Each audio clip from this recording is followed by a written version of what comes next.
আমরা একটা যুদ্ধের মধ্যে আছি।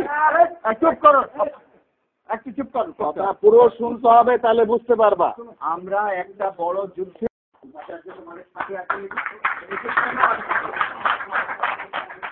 আমরা একটা যুদ্ধের মধ্যে আছি।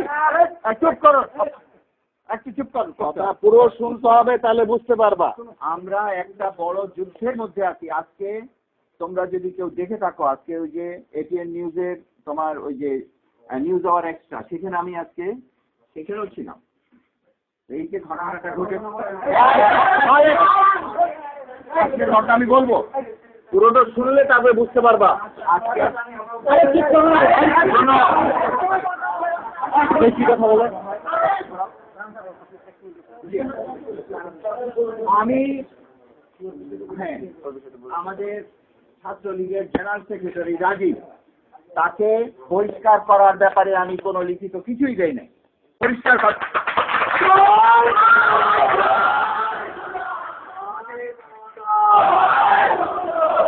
আমি শোনো, আরো শোনো, আমি যতদূর খবর পেয়েছি, যতদূর আমি আমার তাদের কাছ থেকে আমি যতটুকু রিপোর্ট পাইছি, এইখানে রাজীবের কোনো দোষী ছিল না, কোনো দোষ ছিল না।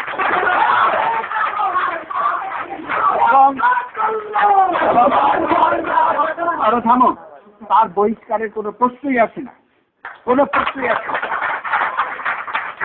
এবং আরো শোনো, আরো কিন্তু এই জাহাঙ্গীরনগর বিশ্ববিদ্যালয়ে এই যে বিএনপিপন্থী শিক্ষক, শুধু তারা না, এখানে আসছে তোমার শিক্ষক সমিতি, তারা কার্যকর পরিষদ, তারা নিজেরা মানে সেখানে বসে সভা করে সেখানে এসছে। সেই জন্য সাময়িকভাবে আমি এই কথাটা বলেছি, মৌখিকভাবে, এবং এখনো তো আমি বলে দিয়েছিলাম, কোনো লিখিত হয়নি তো, এখনো আমি বলছি।